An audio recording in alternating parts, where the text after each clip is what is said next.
Hi అండి, నేను జ్యోతిని. కొన్ని చిట్కాలు చెప్దామని. మనము మూత్రవ్యాధులు అని బాత్రూమ్కి వెళ్ళే చోట మంట అవి తగ్గడానికి, మూత్రవ్యాధులు తగ్గడానికి ప్రతిరోజు 5 నుంచి 10 వరకు వేప వేప పండ్లు తింటే తగ్గుతుందండి. ఉసిరికాయ, పచ్చి పసుపు, గేదె పరుగు మొత్తం కలిపి 3 చెంచాల రసం కలిపి తాగితే మూత్రవ్యాధులు అనేవి తగ్గిపోతాయి. ప్రతిదినము ఆముదము 1 చెంచా తీసుకున్నా కూడా మనకి గాల్ బ్లాడర్లో స్టోన్స్ అనేవి పోతాయి. ముల్లంగి రసం తాగినా కూడా, పచ్చి ముల్లంగి రసం తాగినా మనకి ఇది ఉపశమనం కలుగుతుందండి. పైత్యము తగ్గుతుంది. పైత్యం తగ్గడానికి ఏంటంటే పాలల్లో నెయ్యి పటిక చల్లి ఆ పొడిని చెంచా తీసుకుంటే పైత్యం తగ్గిపోతుందండి. పాలల్లో నెయ్యి తినే పటిక అనమాట, అది వేసుకుంటే. ఏలకలు, లవంగాలు 5 చొప్పున తీసుకొని, జొన్న పేలాలు 3 చెంచాలు, జీలకర్ర 1/2 చెంచా, ఉసిరిక పొట్టు 1/2 చెంచా తీసుకుంటే పెద్ద ఉసిరికాయ అంతా వీటిని ఉండ చేసుకొని పెద్ద ఉసిరికాయ అంతా తీసుకోవాలండి. తీసుకుంటే పూటకి 1 చెంచా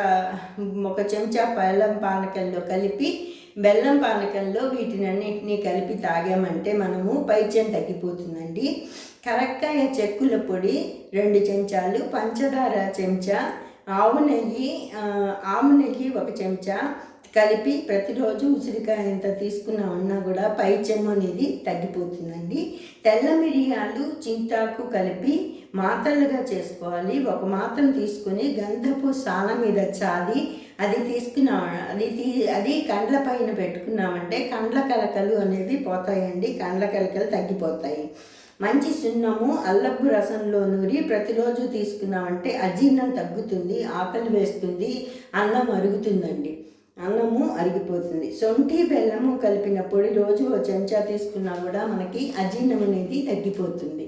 మనకి ఈ చిట్కాలు అనేవి మనకి చాలా ఉపయుక్తంగా ఉంటాయండి. మనము కానీ నమ్మకంతో చేసామంటే మనం ఆయుర్వేదం చిట్కాలు కూడా మనం చాలా అంటే కొంచెం నెమ్మదిగా అయినా కూడా తగ్గి మనకి పరిష్కారం అనేది చూపించబడుతుంది.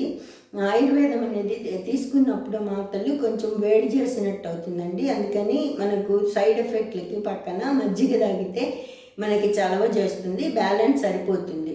మనం ఆయుర్వేదం మందులు తీసుకున్నప్పుడు మనము పక్కన మజ్జిగ కంపల్సరిగా రోజుకు 2-3 గ్లాసులు తాగాలి.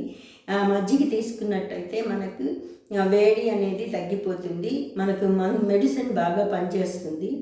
ఆయుర్వేదంలో కూడా చాలా మంచి మెడిసిన్స్ ఉన్నాయండి.